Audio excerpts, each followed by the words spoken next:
Et dans le cadre de cette 19e édition du Congrès mondial de l'eau, des panélistes ont appelé mardi à Marrakech à renforcer la résilience hydrique par l'innovation et la coopération constitue l'occasion d'explorer des solutions innovantes, des stratégies et des approches adaptatives pour les ressources en eau dans un monde en changement permanent.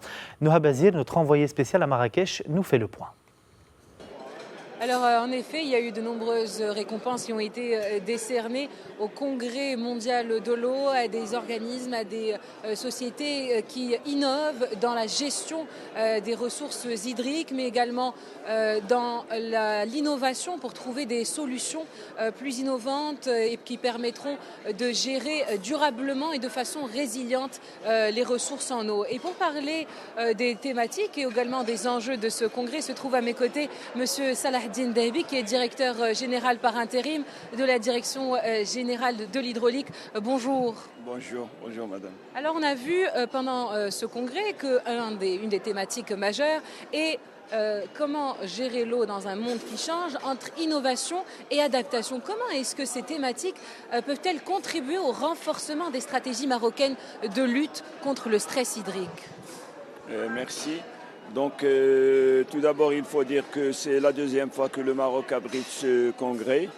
Et donc c'est une preuve de l'importance ou du positionnement du Maroc sur la scène internationale en matière de gestion des ressources en eau. En relation avec la thématique et l'innovation de ce congrès, donc c'est l'occasion pour le Maroc tout d'abord de présenter son expérience.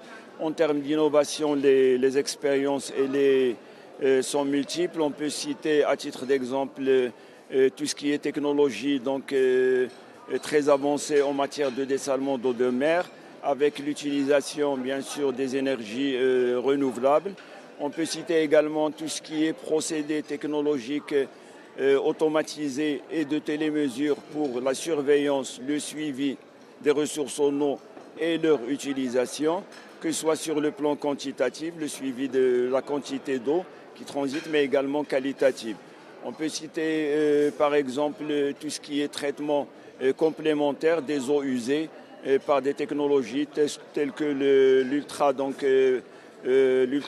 telles que les UV, et justement pour que ces eaux résiduaires soient réutilisées, notamment en irrigation. Les exemples sont multiples. L'exemple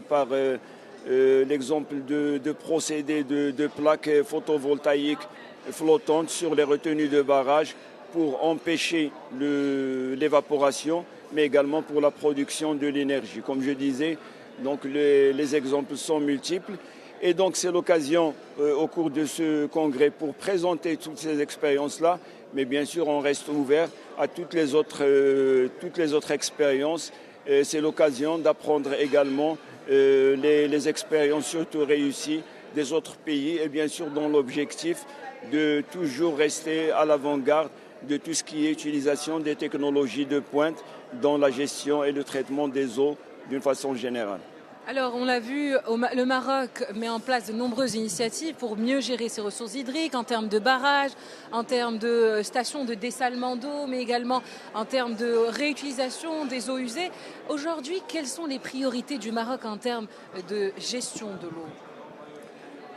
Si on veut parler de priorité, pour résumer tout en un seul mot, c'est la sécurité hydrique. Et justement, pour atteindre cette sécurité hydrique, donc on est en train de tout d'abord renforcer l'offre en eau, la poursuite de la réalisation des barrages dans un contexte de dérèglement climatique avec des phénomènes extrêmes, c'est-à-dire des sécheresses et des inondations. Donc on a intérêt à avoir des capacités de stockage importantes et donc la poursuite de réalisation des barrages, mais également l'ouverture sur les zones non conventionnelles, le chantier de dessalement d'eau de mer. En 4 ans, on a passé la production de 35 millions de mètres cubes par an à 360 millions de mètres cubes. Et à l'horizon 2030, il est prévu qu'on dépasse les 1,7 milliard. Également la réutilisation des eaux usées, toujours dans le renforcement de l'offre. Et à côté, en parallèle, la gestion de la demande, c'est-à-dire l'économie de l'eau à travers l'amélioration des rendements, de l'efficience, de tout ce qui est conduite et réseaux de distribution, que ce soit dans l'eau potable ou l'irrigation. Et donc, bien sûr, à côté de tout ça, il y a tout ce qui est gouvernance, et tout ce qui est préservation des ressources, surtout les ressources souterraines.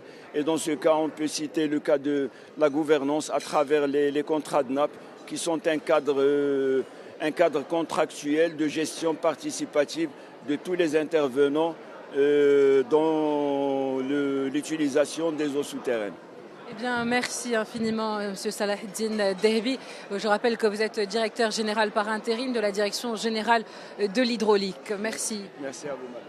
Alors, écoutez, ce congrès mondial de l'eau se poursuit. Le mot d'ordre est innovation pour mieux gérer les ressources marocaines hydriques, pour lancer de nouveaux modèles d'exploitation, de transfert des ressources hydriques à travers tout le royaume.